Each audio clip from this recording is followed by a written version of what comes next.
Olá, seja bem-vindo a mais um Academia. O programa de hoje fala sobre racismo e a relação com o direito criminal. Quem apresenta a tese pra gente é o doutor em Direito, Wilson Farias. Racismo à luz do direito criminal, aspectos penais, processuais e sociológicos. Tese submetida à Escola Superior de Justiça da Universidade del Museu Social Argentino. E para debater esse tema estão aqui a doutora em Direito Penal, Ela Vieco, e o doutor em Cartografia Étnica e coordenador do projeto Geografia Afro-Brasileira da Universidade de Brasília, Rafael Sanzio. Obrigada, doutora Ela, pela sua presença aqui no Academia. Eu que agradeço, é um prazer. Obrigada, doutor Rafael. Obrigado a você também. Bom, então agora para a gente entender melhor a pesquisa de hoje, confira um rápido resumo. O autor afirma que o racismo é um problema de todos, pois combatê-lo é exercitar a cidadania. A pesquisa defende o caminho da inclusão, com um mercado de trabalho inclusivo, vagas nas universidades, educação e menor distanciamento econômico entre brancos e negros. Dr. Wilson, agradeço também a sua presença aqui no nosso programa. Muito obrigada. É uma satisfação estar aqui na TV Justiça pela segunda vez, ter deixado Pelotas fria para estar em Brasília. Maravilha. Bom, então hoje a gente fala sobre racismo à luz do direito criminal. Eu queria entender exatamente sobre o que fala essa tese. Bem, essa tese foi um trabalho que eu realizei para o pós-doutorado na Universidade Museu Social da Argentina, onde eu faço uma pesquisa, né, que envolve o direito criminal, né, à luz dos aspectos materiais, sociológicos e processuais. Eu diria que trata desde, digamos assim, uma evolução do direito penal, né, desde o Brasil colônia, né, até os dias atuais. Uhum.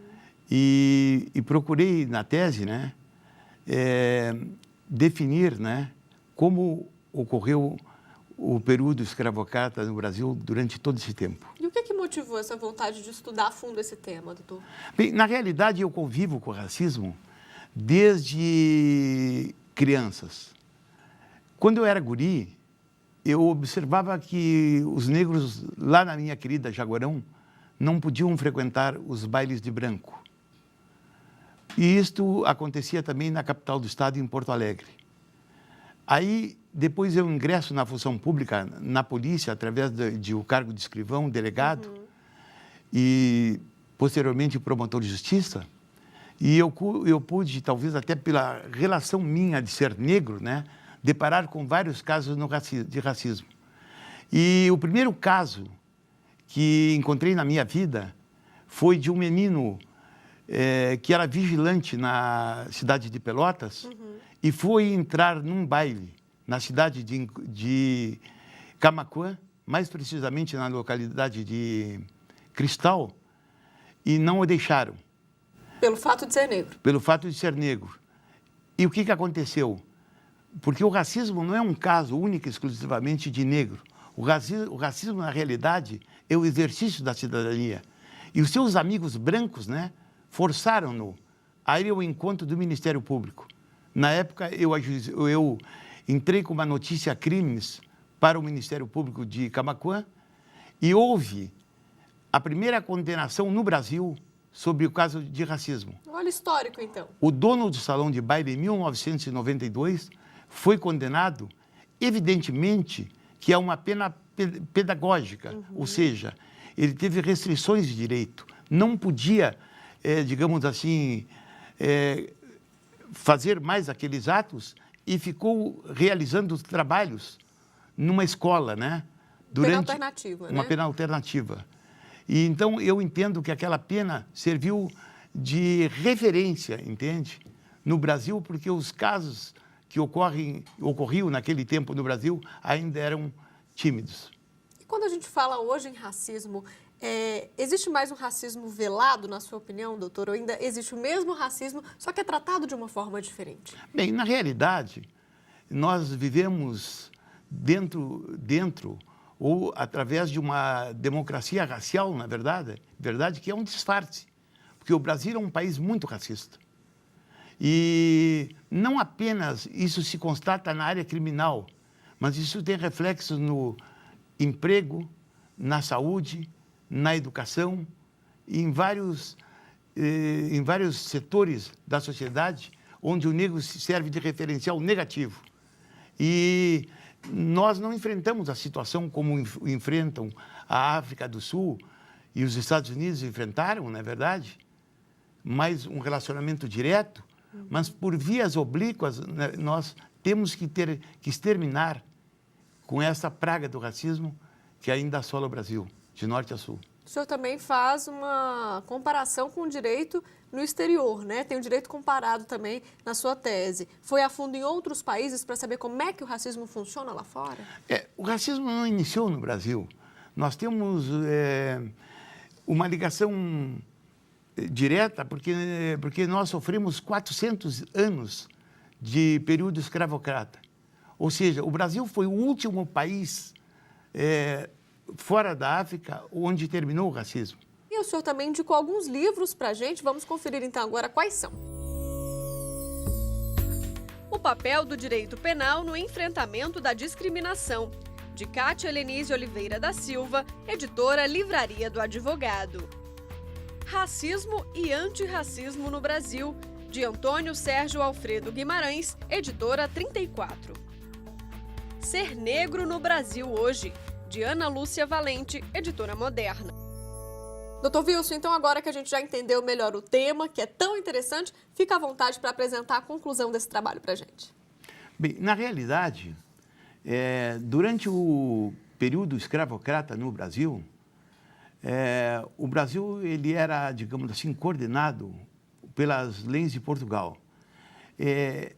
Naquele período escravocrata, o Brasil tinha, digamos assim, claras regras, leis que tratavam da discriminação. Os negros lutavam arduamente, querendo, digamos assim, sair do período escravocrata.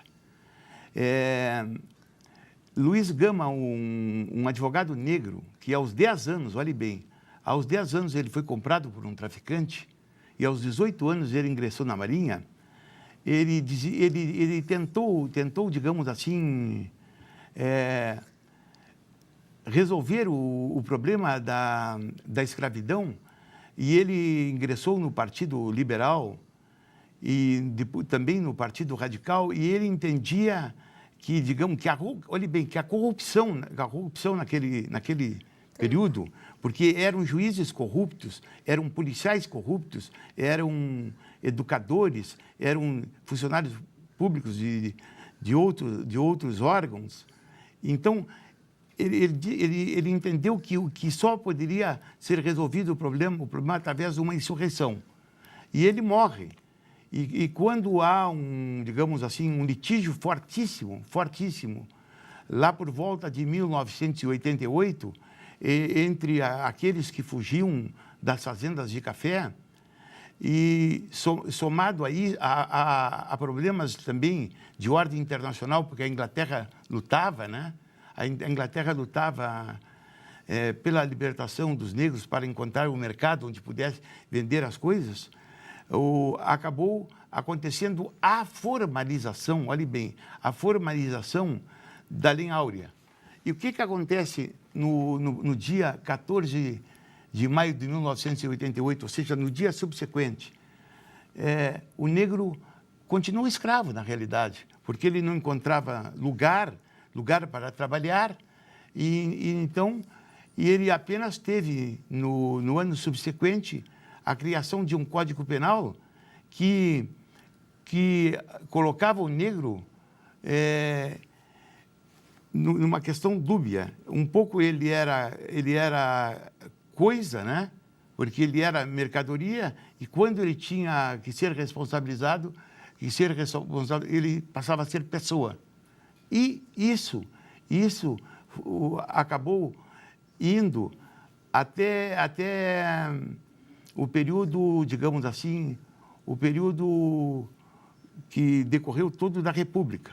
Por isso, há uma frase que ela é antológica, que, na realidade, a a hierarquia escravocrata, ela não foi rompida nem com a República, ou melhor, nem com a abolição, nem com a República, nem com a restauração democrática e nem com a nova República. E, inclusive, nesse período da República, surge, digamos assim, escritores que defendiam claramente a inferioridade do negro. Mas a organização do movimento negro no Brasil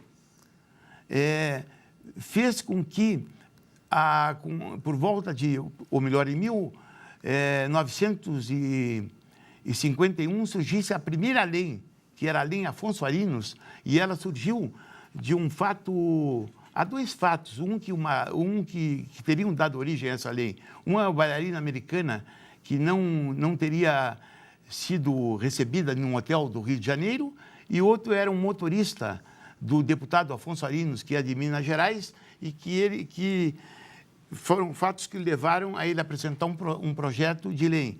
E essa lei, pela primeira vez no Brasil, ela enfrentou a discriminação racial e a democracia racial no país, dizendo que na realidade era um reconhecimento, olhe bem, um reconhecimento do país, né, dizendo que aqui se praticava condutas raciais, condutas que levavam verdadeiramente à perseguição dos negros no terreno da área criminal. E os ventos democráticos foram interessantes, porque foi inserido na própria Constituição de 1888, depois, né, as normas que não apenas eram as normas formais, mas as normas materiais que combatem a discriminação. E dois fatos novos que foram bombásticos, que eram a inafiançabilidade e a imprescritibilidade dos delitos raciais, ou melhor, dos delitos que combatem a discriminação racial.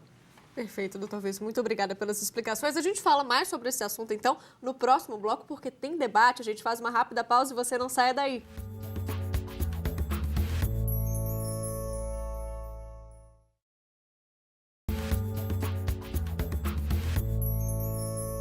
O Academia está de volta hoje falando sobre racismo e o direito criminal. E agora, no segundo bloco, a gente começa o debate sobre o tema. Estão aqui a doutora em Direito Penal, Ela Vieco, e o doutor em Cartografia Étnica, Rafael Sanzio. Doutora Ela, por gentileza, a primeira pergunta.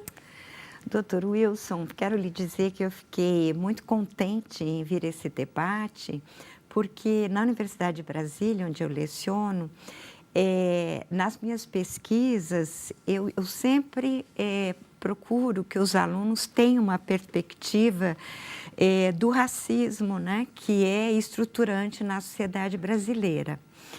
Com relação ao seu trabalho, que eu li com muito interesse, e agora eu fiquei sabendo que ele é uma parte de um todo maior, mas a minha pergunta é relacionada com aquilo que eu tive contato, que é esse levantamento de todas as leis que punem a discriminação racial. Basicamente, são leis penais.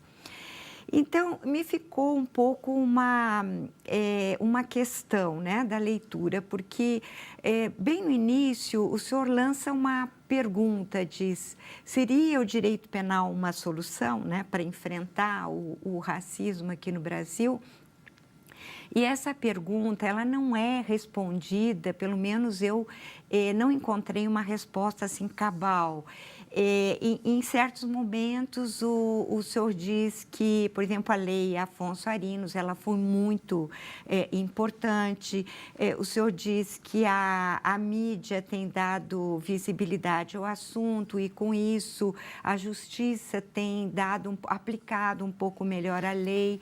Mas também o senhor deixa muito claro que essas leis penais, elas são sem efetividade. Então, assim, ficou uma certa... Gostaria que o senhor falasse mais. Afinal, em que o direito penal ele pode realmente contribuir para o enfrentamento ao racismo? Quais são os limites e as suas possibilidades? Bem, eu fiz a minha teoria, né, as ideias, né, do maior penalista da América, que está do mundo, que é Eugênio Zaffaroni, argentino. O direito penal não vai solucionar todos os problemas, né? O Ministério Público, principalmente o Ministério Público, ele tem que se preocupar com os efeitos do Estatuto da Igualdade Racial, porque, olhe bem,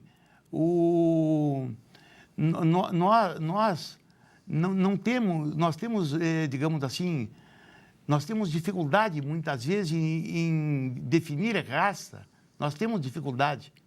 Mas nós não temos dificuldade em saber que o crime, os assassinatos olhe bem, contra os negros no Brasil, onde o negro aparece, os negros, eu falo os pardos também, que se inclui aí, cuja população atinge mais de 50%, eles são vítimas no dia a dia da discriminação. Razão pela qual não interessa se nós não definirmos o problema de raça. Me interessa que culturalmente, né, e o Supremo já falou nisso, que nós podemos até não discutir o problema de raça, mas sim nós entendemos que, sob o aspecto cultural, o negro sofre, sim, desde o período escravocrata e se estende até hoje, e um racismo, né? Racismo, assim, subretício, no caso, e não tão de frente como acontece em outros países. Mas eu diria ainda, para concluir, o seguinte, que nós negros, temos que enfrentar essas raízes, né, de uma forma não vingativa, mas de uma forma combativa e afirmativa. Doutor Rafael, agora a sua pergunta, por gentileza. Doutor Wilson, muito bom estar aqui. E li um pouco o seu trabalho e me lembrei da história da lei para inglês ver, da primeira metade do século XIX, que já era a abolição da escravatura para ter ocorrido naquele momento, né? E não teve lei, a lei não foi posta em prática. O Brasil continuou escravocrata. O Brasil é o país que se constituiu ao longo desses 4 séculos de escravidão. O melhor da tecnologia dos trópicos do continente africano foi o que sustentou o Brasil. Esquecemos disso muitas vezes, né? E é importante colocar que esse procedimento do ilegal, legal e ilegal, vai se processar ao longo do Brasil contemporâneo. Nós vivemos hoje o quê? Um país, o mais africano fora da África. Então, portanto, onde está esse país? Onde oficialmente é assumido que o Brasil é um país africano na sua essência? Não está. Está escondido no pardo. A maior parte da população brasileira respondeu que é parda. Quem é que está o pardo? Então, a gente esconde a matriz africana. Continuamos escondendo. E isso é o quê? O preconceito secular. E o preconceito secular tem a ver com o quê? Falta de informação. Aí eu pergunto ao senhor, como é que o judiciário, né, a casa das leis, trata um país que, ao longo de 5 séculos, continua escondendo a matriz africana? Para onde é que nós estamos indo? Bem, as colocações são oportunas e inteligentes. Quando o Luiz Gama falou nessa frase, né, de que o Estado, no caso, no período colonial, que a atuação do Estado, né, entre aspas, era para inglês ver, porque, na realidade, eram criadas leis, o ventre livre, né, além dos sexagenários, além que proibia, né, o tráfico, não é verdade? Mas, explicitamente, tudo acontecia.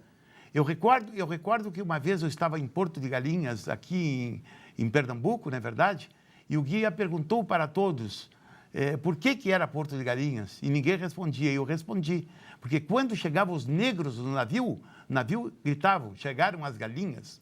Então, na realidade, toda essa cultura, né, ela se espraiou para o pós-abolição formal, na verdade. E as instituições, olhem bem, as instituições, leia-se, judiciário, Ministério Público e Polícia, não foram trabalhadas, não se adaptaram. E isso nós pregamos nas nossas teses, juntamente com os colegas do Paraná e de Pernambuco.